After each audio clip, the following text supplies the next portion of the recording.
What's going on, guys? JSGC here, and we are here for another Manchester City transfer update because we've had some significant developments with Manchester City, as you may be able to tell from the title. We're going to crack on with that, but first up, just wanted to say, if you could subscribe to my channel, notifications on, that mean a lot to me, help support my channel and help my channel grow. So we're going to crack on with the video, and we're going to crack on first with Man City's goalkeeping situation. Now, sources were saying at the Daily Mail that Manchester City were looking to bring back Aro Muric from NAC Breda, because Claudio Bravo's obviously picked up that serious injury where he's meant to be out for around 6 months, it's been reported. Sources in the Netherlands, however, were saying that it weren't possible, Man City weren't looking into it, and that there was no recall clause. In response to that, though, there were sources being tooted around from the press that Man City were getting linked with Keylor Navas. Now, with Keylor Navas, he won't be able to come to Manchester City until January. It would require a high wage. It also means probably the end of Claudio Bravo once he comes back from his injury. And I couldn't imagine Keylor Navas being too happy about sitting on Manchester City's bench either.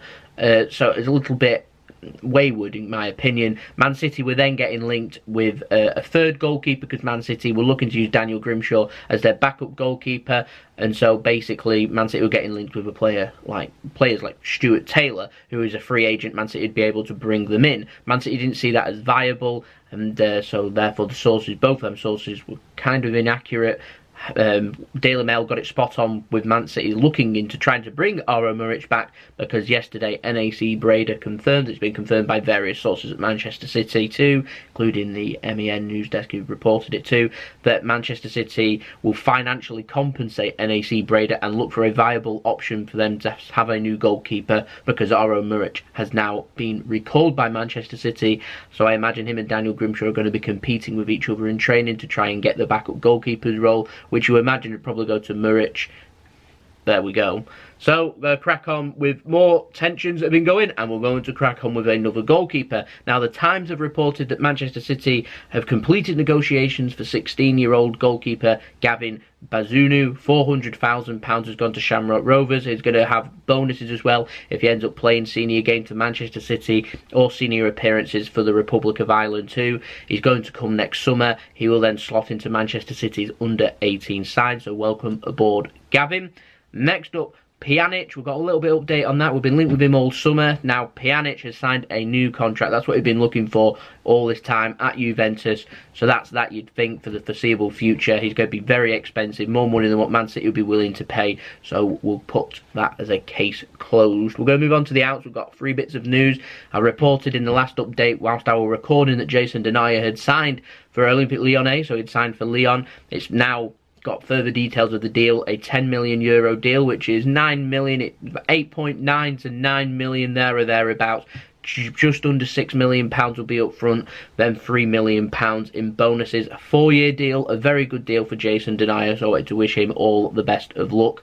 I had a look at the comments on Man City about him leaving, and there are a lot of unhappy Galatasaray fans, I can tell you that right now. Some of them were wishing him luck, some of them not so much. You want to go and check out them and translate the tweets, you can if you wish. I won't put them on my channel. Next up, Zinchenko. Now, it's becoming more and more of a reality that Zinchenko, come 31st of August, may well not be a Manchester City player. It may even be permanent. Okay, so we're going to crack on with the news.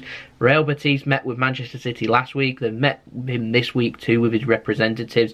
There's nothing yet. The only thing holding up the deal is Manchester City, because Manchester City have frozen the deal. That Uman and Aaron, they don't know what they want to do with Zinchenko. They don't want to keep him, with De Bruyne getting injured for a few months. It looks like it makes sense to keep Zinchenko. Man City won't be able to bring anyone in to replace him. I'm not sure. To me, it makes sense to sell him or loan him in January, perhaps, once De Bruyne has returned. It'd make more sense to do it now. I'm not too sure. It leaves us a little bit short, but we have got young players, Phil Foden, Brahim Diaz, that can slot in and around the midfield. It's just Zinchenko. It's very versatile. Slot anywhere, to right back, to left back, defensive midfield, whereas I couldn't imagine Phil Foden and Brahim Diaz playing or being as versatile as what Zinchenko would be. And he could be a useful player with a lot of games coming thick and fast in the winter months, particularly into November, into December and into January, when I imagine Man City were firing on all cylinders in all competitions. So yeah, it's been reported in Spain that the deal actually is closing to being complete. Man City are just dragging their heels, wanting to drag this on. This could well go on to deadline day before Man City make a decision. I have got a bad feeling that Manchester City will end up loaning him come deadline day, and then we'll be without Zinchenko. It'll be insane for Man City not to kind of put a recall on him, you know, probably during January if they don't want to go and sign a midfielder. You saw what Man City were like dragging the heels for a midfielder this summer. If they can't find a deal, Man City will walk away in January. We'll go be a midfielder less. Do you know what I mean? Look at it with Muric. We've just got Muric back. Things happen, so Manchester City need to make sure that they're careful with the handling of this. And last but not least, I sounded a whole bit of doom and gloom there, but last but not least is probably the craziest thing I've heard, which is Fabian Delph being linked with a season-long loan to Besiktas. Yeah, I just made a note. I just put lol. I think that pretty much sums it up. Man, see, I haven't got a backup left back in Zinchenko leaves. We've literally got Mendy and Fabian Delph and Danilo, who's also out injured at this moment in time. So it'd be absolutely crazy in Man City to think about getting rid of Fabian Delph, and I couldn't imagine Manchester City just wanting to deplete their squad for no reason. So there we go. Some funny ones there, but all in all, Muric is back at Manchester City now. I think he'll end up being Man City's backup goalkeeper, so he'll be spending time on the bench and being Manchester City's goalkeeper. It also worries me if Ederson picks up an injury about the lack of numbers, so it's eased the pain there. We've got fees for Jason Denayer. We won't be signing Pjanic. We won't be selling Fabian Delph. We've got question marks over Zinchenko, so I'll see you all very soon with updates on that, as I'm sure going into next week. But as soon as I get plenty of news, I'll do a transfer update. I don't know when that will be. It could be tomorrow, it could be next week.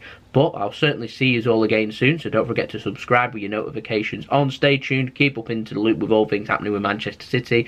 Got a new series starting next week, covering all things at Manchester City news, not just transfer news, but covering everything in general of all things happening at Manchester City. So if you're interested, make sure you stay tuned for that. Check out my other video, check out my social media links, they're in the description below, along with my email if you want to go and check me out and hit me up with any business enquiries or any sponsorships for any videos. You can do, just email me.